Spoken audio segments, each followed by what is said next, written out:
if you're like me, you've probably put off all the maintenance on the bottom of your boat all season. Well, now those chickens have come home to roost, and I'm going to take you through the end of season approach using the Hobie Welder as well as do-it-yourself putty knife. So stay tuned and let's get my boat fixed. Welcome back. If you're new to the channel, we cover kayak modifications, spin, and fly fishing. So poke that subscribe button so you don't miss anything. It can be overwhelming at the end of the season with everything you got to do to get your gear ready to go. I mean, look at all these rods. Look at all these rod guides I've got to fix. And I've got to fix a lot of stuff on the bottom of my kayak. I've got places where the HDPE is peeled up as an oyster or a rock got in there and sliced it up. I've got gouges that are deep, shallow, and just kind of gentle scratches. All of those need to be addressed, in particular to smooth out the bottom of the hull so it's not a real job to paddle when I get back in this next year. Now, most of the time you'll use a Hobie Welder Pro, or if you just want to use a 1 or 2 time thing, you can get that Harbor Freight. I've got my video that compares them right here. But if you don't want to do that, you can do some of this with a putty knife and a camp stove. And so I'm going to take you through all that in this video. You also will need some sandpaper to deal with the bottom of the hull once we're done with the major repairs. The first thing we need to deal with are these big flakes right here. Then we'll move on to the deep gouges. Look at this thing right here. And then we have the more gentle gouges that we can take a different approach to solving. And then when you look at all the scratches here on the hull, we have to deal with those because every scratch and every light piece of HDPE like this that's sticking up is going to slow us down when we're trying to paddle. So let's deal with these upturned little slivers of HDPE. And since it's chilly right now, I like to put a little bit of heat, not much, on them just to raise the temperature of the HDPE so it's a little bit easier to deal with the repair. I've got the stove going, and we are going to do the putty knife technique on this big spot. So the first thing you need to do is get some gloves on.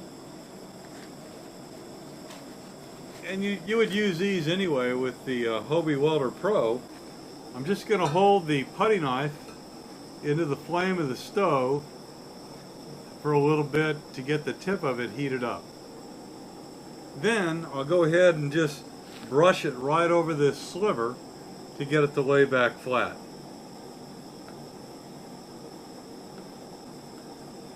All set. So that's how you do it with the putty knife, but I'm going to do the rest of them with my real Hobie Pro Welder because it's just a lot easier than dipping this in and out of the stove. But if you don't have that, this will lay it down. That's laying down nice and smooth now. One thing I need to point out on using the welder is where you have the little slivers turned up, you can just run the welder over the hull of the boat like this and deal with them very, very quickly and get them all melted back in. It doesn't take much to do that. Now it's time to deal with this deep gouge right here. Now probably the best way to do it is to get some pieces of a milk carton and fold that in there, but I don't have one handy, so I'm going to use this piece of HDPE and basically just melt it in there. I'm going to preheat it using my blower and then heat this and then just push it in until it's kind of half melted. Then I can let go of it and finish smoothing it out. And we'll look at the difference between this kludge repair DIY versus using the Hobie Welder Pro on the rest of the gouge. Now I do need to point out that I did wash and clean my kayak totally before starting on any of this.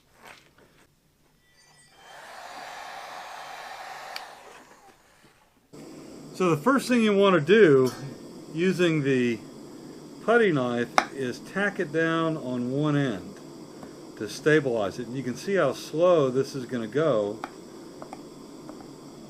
because the putty knife needs to be heated several times. So you can see I'm starting to line it up here.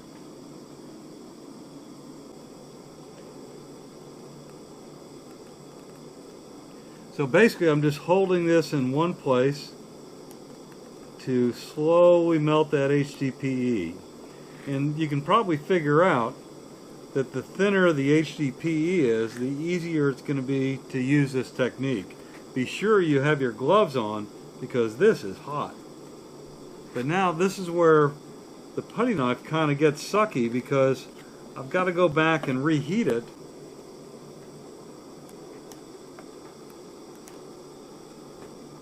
Okay, so you can see it's pretty much all filled in here. This took a really long time, and it's still kind of sloppy looking. Now I can clean it up here a little bit more, but let me go show you how quick it is with the Hobie Welder, and then I'll use the Hobie Welder to finish kind of cleaning this up. The whole trick about using the Hobie Welder is to not go very fast, to just take your time and put it on.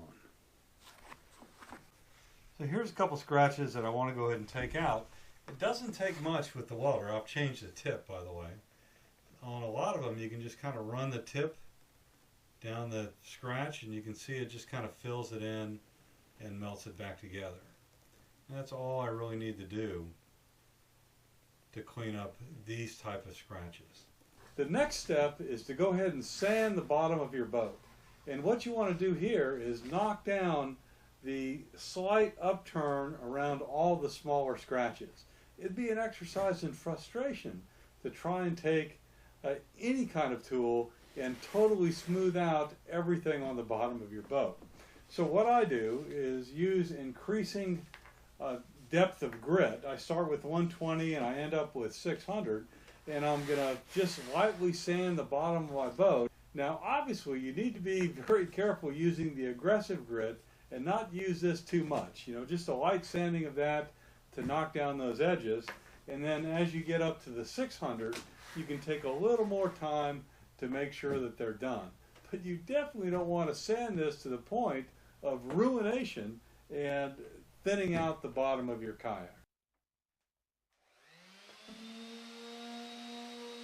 After sanding, you need to go back and re-look at the gouges and scratches to see if you have any that are deep that you may have missed before, because now that you've sanded, you can rub your hand over the bottom of your kayak and easily pick up any deeper scratches. Because, you know, at least with mine, it's all camouflage. Sometimes it's hard to see. So I've done that. I've checked my stern and my bow. I've built up and I've sanded these all nice and smooth. So now it's time for the last step. It's time to put the 303 protectant on. It's really important to treat your kayak with this periodically because it protects it from the harmful effects of the UV and keeps things from fading and cracking. So I'm just going to start squirting this stuff on there, rub it on with a rag, and then I'll be done with my winter maintenance. And I'll be anxious for the season to start next year. If there's anything you do that I forgot to do, please throw it down in the comments below, because we need to keep these kayaks in operation for as long as possible, given that they're frightfully expensive. Take care.